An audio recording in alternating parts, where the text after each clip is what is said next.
Does anybody in here, besides myself, listen to sports talk radio? Appreciate you, Gerald. Anybody else that wants to join the elite with Gerald and I? You know, Gerald, I listen to it quite a bit. Whether I'm in a car, maybe I'm dragging the softball field, maybe I'm at the house even, getting ready in the morning. I mean, I listen to it quite a bit. And they're talking a lot about pro sports right now. There's a game that happens tonight. And it seems to garner a lot of attention. The Seattle Seahawks and what's that other team? Oh, yeah, the New England Patriots. The ones that have won more Super Bowls than any other franchise. So it's a lot to talk about. And yesterday, my dear brother Levi and I got to go to the Oklahoma City Thunder basketball game. That gets a lot of attention. And Levi, if only SJ would have played yesterday, am I right? He's injured, and boy, that's the talk. And guess what happens this week? This is for the true believers, the people that God really loves. Oh, no. Pitchers and catchers report for Major League Baseball spring training. All right? I'm just telling you, it's starting. You got all this stuff to talk about. They're talking about all-star games. They're talking about Olympics. They really are talking about Olympics and everything that's going on. They talk about a lot of pro stuff. They talk a lot about college stuff, OU, OSU, TU, how the football teams have recruited, the NILs, the name, image, and likeness, the money that's set aside. Softball has started, so now you're starting to get OU softball, but they got beat. Yeah, and then they beat the same team 21-3. And that's going to be a subject of conversation. And that gets my attention. I mean, all that stuff kind of talks about, and basically sports talk radio, and Gerald, you can tell me if I'm wrong or not, mostly it's about a lot of opinions. A whole bunch of opinions. And and the thing about opinions, they're like belly buttons. Everyone's got one, right? Everybody's got an opinion. Now, you may not care a thing about sports at all, but there's a lot of opinions, and when you listen to sports talk radio, this kind of comes back full circle all the time. Who's the greatest? Who's the greatest football player? Who's the greatest basketball player? Who's the greatest football player? So just right now, let's just take a little poll. All-time greatest football player, you don't have to wait to raise your hand. Who do you think? Bart Starr? Tom Brady. Tom Brady? Who's that? I think he's got more rings than he does fingers on one hand. That's who Tom Brady is. Yeah. Who else? Greatest football player of all time. Babe Ruth may not qualify. Hang tight though. That same answer might apply here in a couple questions. Some people might say. Some people might say it was Roger Staubach back in the day, that he was the greatest quarterback. Some people might say it was John Elway.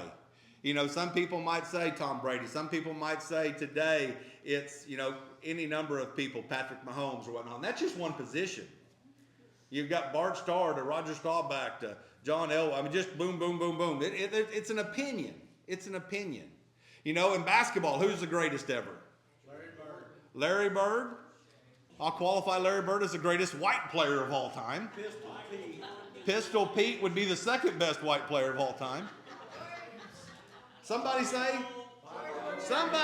Michael Jordan, and that is the correct answer, although popular opinion to this day by these new whippersnappers that LeBron James may be. I'm just saying that's the discussion. Now, you get into baseball player. He's such a great baseball player, in the history of Major League Baseball, in the history of these United States, basically everyone, the greatest in their sport, is known as the Babe Ruth of their sport. That's how great Babe Ruth was.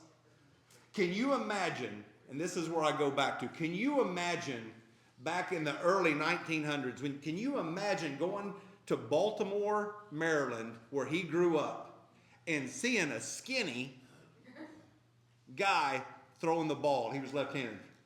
Wow, that's different. And then to watch him hit, nobody hits like that. That was just something. And, that's the thing I go back to in LeBron James and Michael Jordan.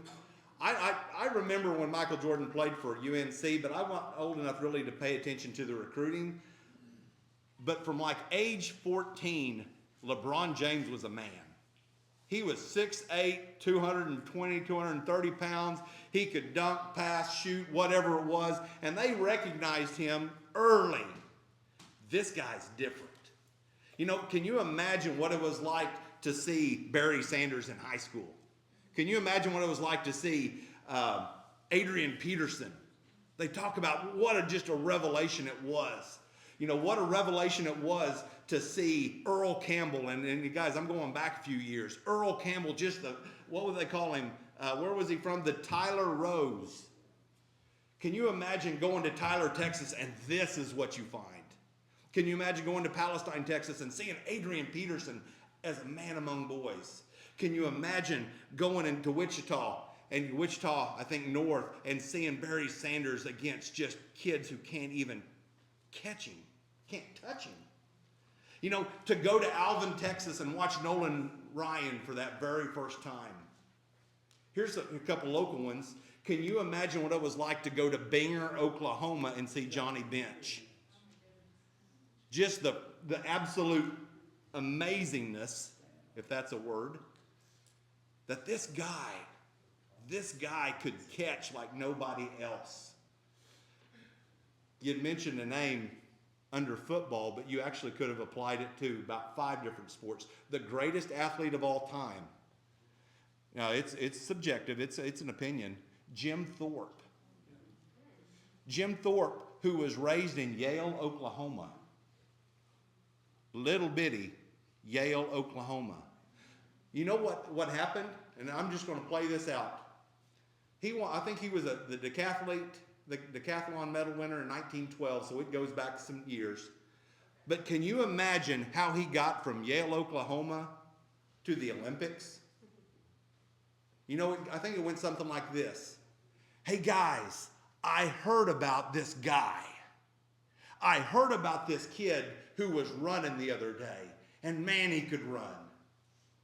And then I got watching him, and then he picked up something and he threw it like nobody else ever threw it.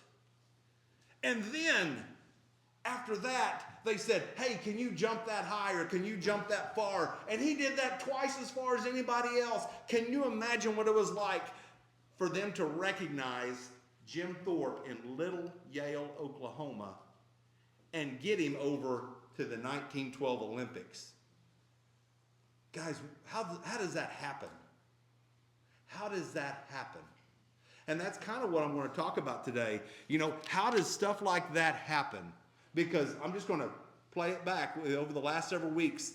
God knows us. God knows our nature. He knows what we need. He knows where the spotlight needs to be shined. He knows when we need a little bit of help getting there.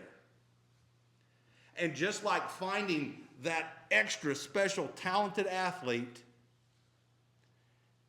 God says, I got something extra special for you that I don't want you to miss. You know, he gives us prophecies. He gives us these identifiers. You know, we've spent quite a bit of time over the last several weeks talking about the Messiah. Don't miss the Messiah. This is what he looks like. This is where to look for him. This is the stuff that he will do that nobody else can do. He does not want us to miss who the Messiah is. So if you guys will, we're going to kind of go over a verse that we went over last week, but go to Isaiah chapter 35. Isaiah 35. All right, and go down to verse 5, and we're going to go verse 5, 6, and 7. Now listen to this. This is kind of what to look for with the Messiah. Then will the eyes of the blind be opened, and the ears of the deaf unstopped. Then will the lame leap like a deer, and the mute tongue shout for joy. Water will gush forth in the wilderness, and streams in the desert. Verse 7, the burning sand will become a pool, the thirsty ground bubbling springs. In the haunts where jackals once lay, grass, reeds, and papyrus will grow. Now, That particular verse says what to look for with the Messiah. Last week, and I'm going to kind of go over that and kind of take a little bit more into it. Last week we talked about the healing Messiah, remember? And we used this verse, and we're going to use it again for a lot of that same reason, but kind of build on it. Number one, a healing Messiah is to be called, to be looked for. Why would you go into Nazareth? Why would you be going into Galilee? Why would you be going looking? Well, most people did because there was a healing Messiah. Number two, somebody that controls nature. Somebody that controls nature. And the third one is somebody that's undeniable. You cannot get there any other way. You can't explain it any other way. He is the Messiah. So let's go on that first one. And you guys can get your notes out from last week. We'll kind of touch on that a little bit. The healing Messiah. Look in verses 5 and then the first part of 6. Then will the eyes of the blind be opened and the ears of the deaf unstopped. Then will the lame leap like a deer and the mute tongue shout for joy. Guys, that's the meat of the last week's sermon, wasn't it? How he made the blind see. He made the lame walk. The leper was healed and made clean. I mean, we talked about so many of these specific things, and we did it from the standpoint of it confirmed who Jesus was. But guess what? His authority to perform healing miracles absolutely confirmed his identity as the Messiah. But it goes a little bit deeper than just eyes, ears, and feet. It goes a little bit deeper. Go to Matthew real quick. Go to Matthew chapter 8.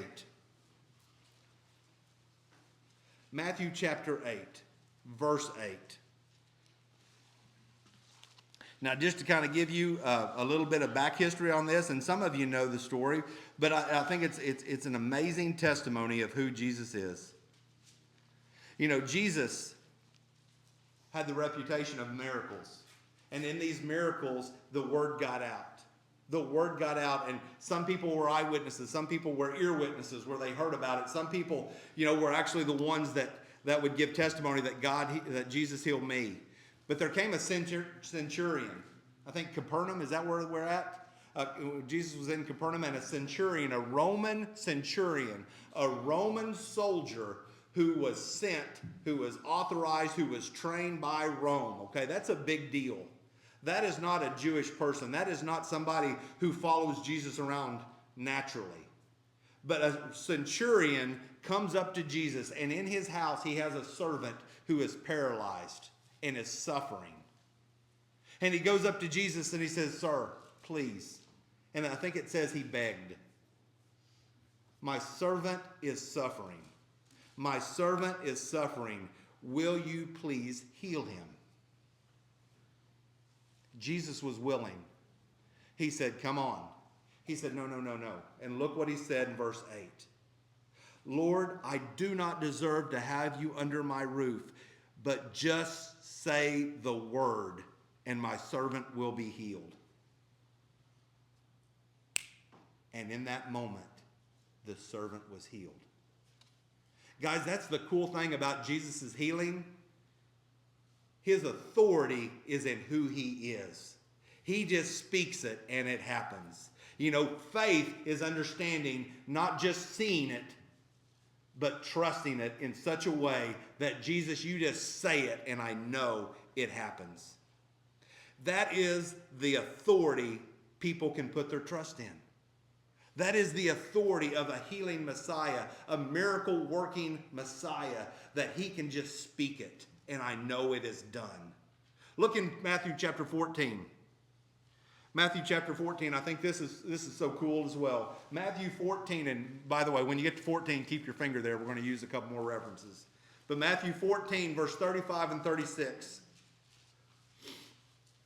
"And when the men of that place recognized Jesus, they sent word to the surrounding country. People brought all their sick to him and begged him to let the sick just touch the edge of the cloak.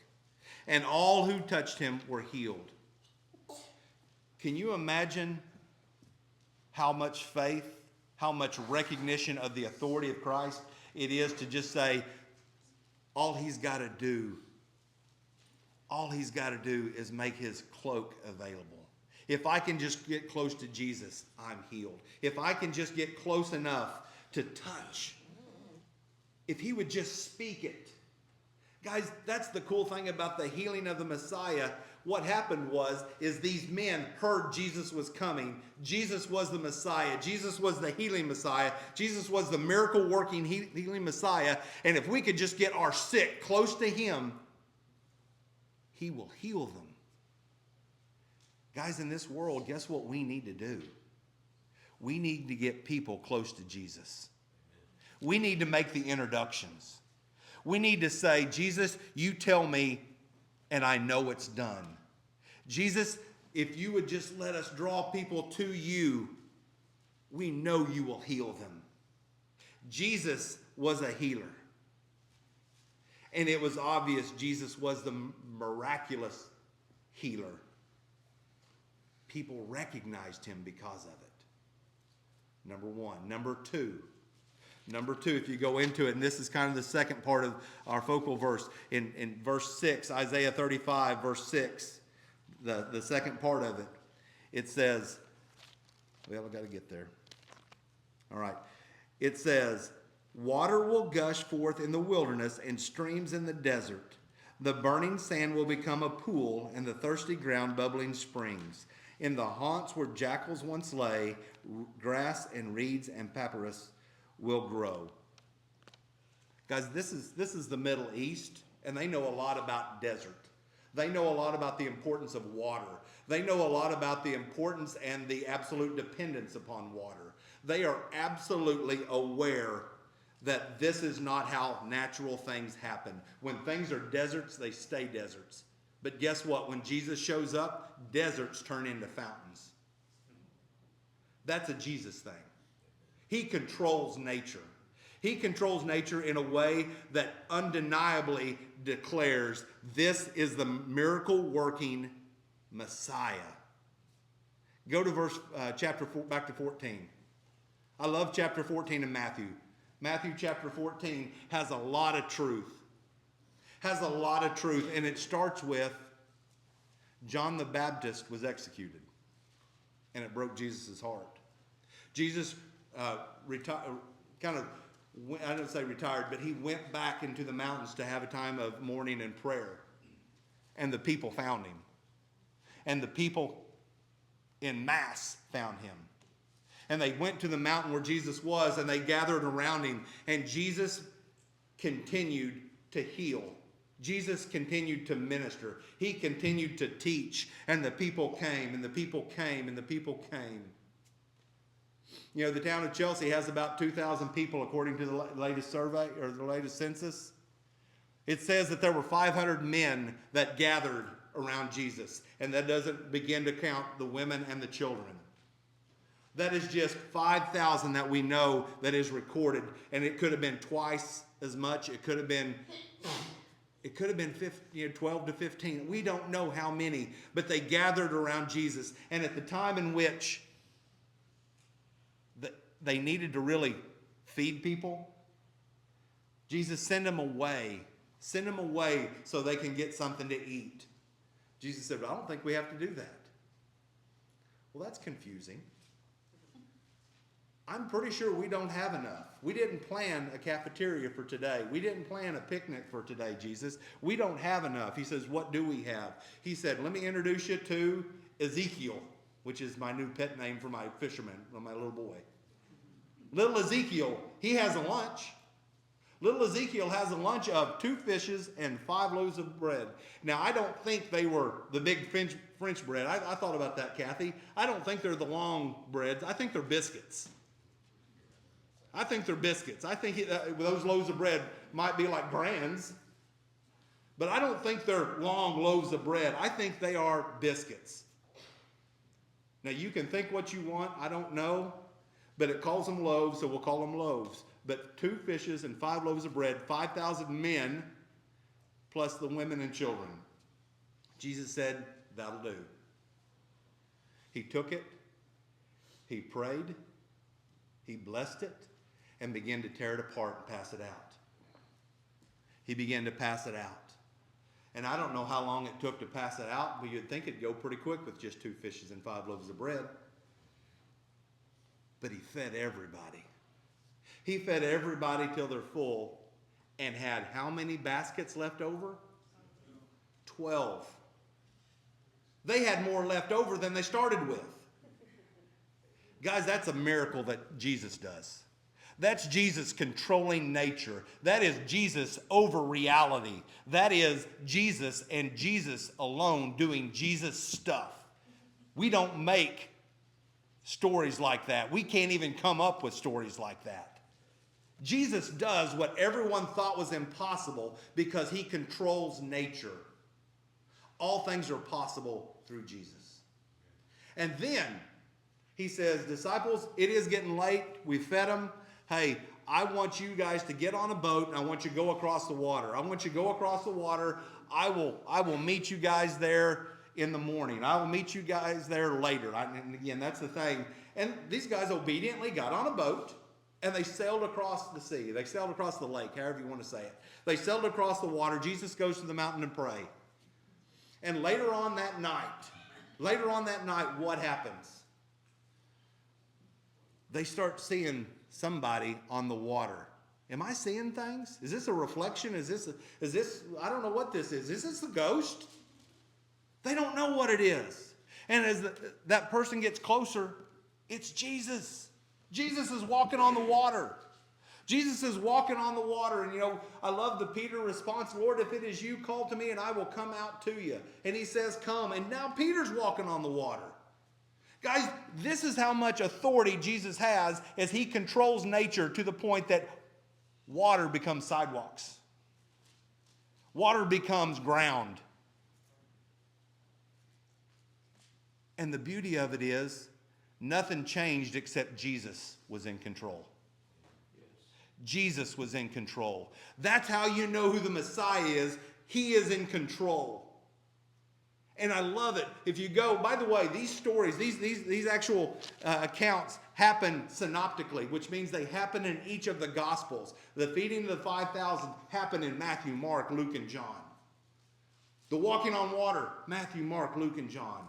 What happens a little bit different is after everything's said and done, at some point Jesus has a conversation and says, who do people say that I am? Well, they say you're a prophet. They say you're like Ezekiel. They say you're just like one of those guys from the Old Testament. And then Jesus asks a very specific question. Who do you say that I am? And Peter very boldly says, you are the Christ. You're the Messiah. You are the Son of God. Guys, that's impressive, and I love that response. But go to John real quick.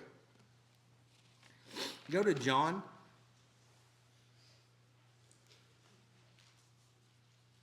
Wait, I'm getting out of order, and I apologize. Go back. Go to John chapter 6. Keep your finger there. Go back to Matthew 8. Go back to Matthew 8. Jesus has shown that he has authority over food, making something out of nothing or more than they start with. He walks on water. He controls nature. But guess that we're still in a boat. We're back in a boat. And this is an earlier account, Matthew chapter 8, verse 23 through 27. If you go to verse 23, verse 27, they get in a boat. And they're probably in that Sea of Galilee again. That's a rough old sea. And these guys are fishermen, and they have fished there. But they get in a boat. And in getting in that boat, verse 23, then they got in the boat and the disciples followed him. So they're all in the boat. Without warning, a furious storm comes up on the lake so that the waves swept over the boat. But Jesus was sleeping. The disciples went and woke him saying, Lord, save us. We're going to drown. He replied, you of little faith, why are you so afraid? Then he got up and rebuked the winds and the waves, and it was completely calm. The men were amazed and asked, what kind of man is this, that even the winds and the waves obey him? If you go back to Isaiah, we're talking about, you will know the Messiah because he will make the blind see. He will give deaf their hearing back. He will make the lame walk. And by the way, what was dry will be a fountain. What was barren will be blessed. He's saying right here, right now, nature is going to be responsive to the words of Jesus. And right now, think about what just happened. And it left his disciples saying, what kind of man is this? What kind of man can just say peace and the waves and the wind settle? The Messiah, the miracle healing Messiah. And it gets better than that. God in the flesh is right there with them. And it gets better than that. Now, go over to John chapter 6. You know, we talk about the healing Messiah. We talk about how he controls nature. Here's the best part. It's undeniable who Jesus is. People were following Jesus, and they heard about how he healed the sick. They heard it. They heard about how he fed the hungry. They heard it. They heard about his miracles were happening, how he could just say, peace, be still, and the waves and the wind. They talked about all that. The problem was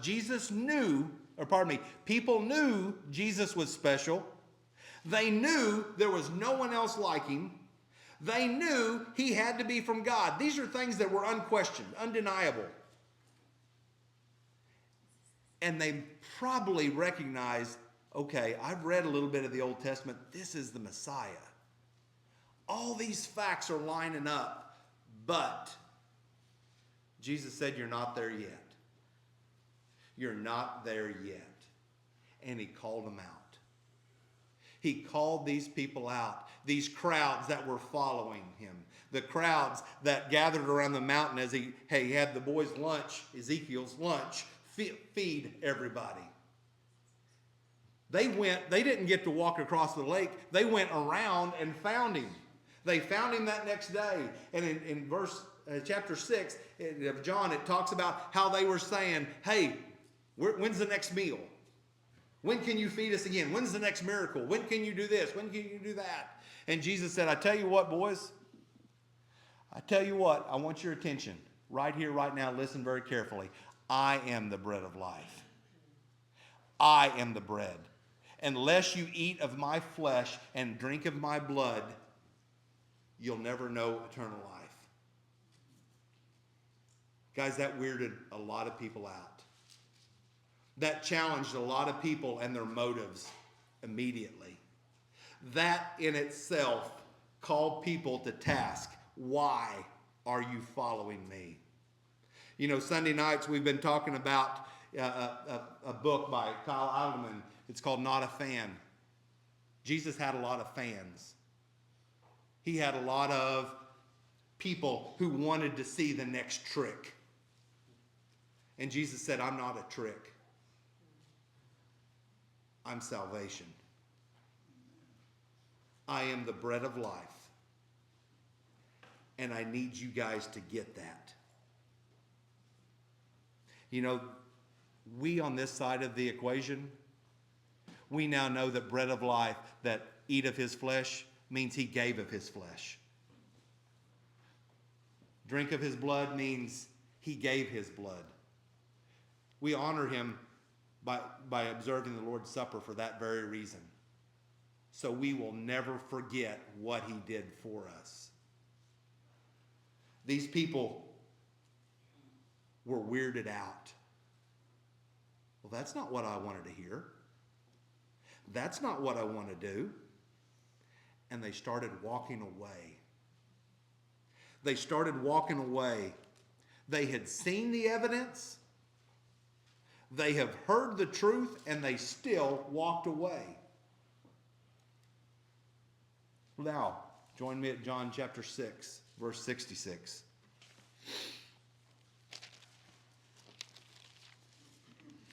John 6, 66.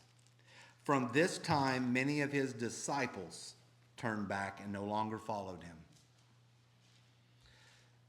You do not want to leave me too, do you? Jesus asked the 12. Simon Peter answered him, Lord, To whom should we go? You have the words of eternal life. We believe and know that you are the Holy One of God. Jesus asked them, what about you? Are you going to turn around? Are you going to give up? Are you going to throw your hands up and say, not today? Are you going to do that? And bless Peter's heart. We give him so much grief for saying the wrong thing at the wrong time. This is money. He says, where else can we go? You are the answer. You are the only answer. All answers depend on you. He says, we trust you. And that was the beauty of it. Jesus isn't looking for crowds. Jesus is looking for true believers who will follow him. That's the point we all have to get to. You know, my little pastor self, I asked Archie, how many did we have in Sunday school? Quint, we had 84. How many did we have last week? Well, we had 80. How many did we have last year at this time? Well, we had 78. Hey, we're growing. And I take a lot of, pride in saying, hey, people are coming. People are this. People are that. That's not what Jesus is looking at. You know what he's saying? Who do you say that I am, Quint? Who do you say that I am, Herb, Vicky?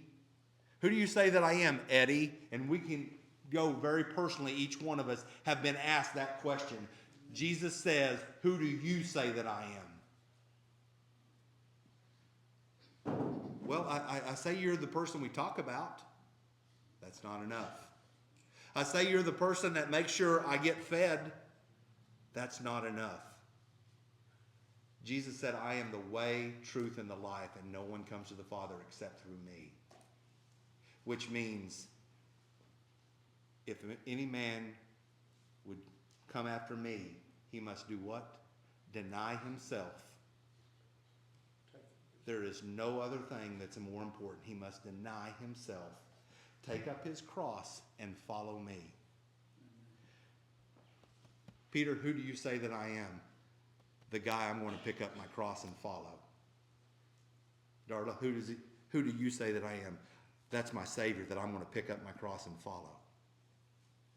Guys, if we aren't doing that, we're just like the crowds that as soon as it gets hard, as soon as we are challenged, as soon as this world presents a different option, we'll take it.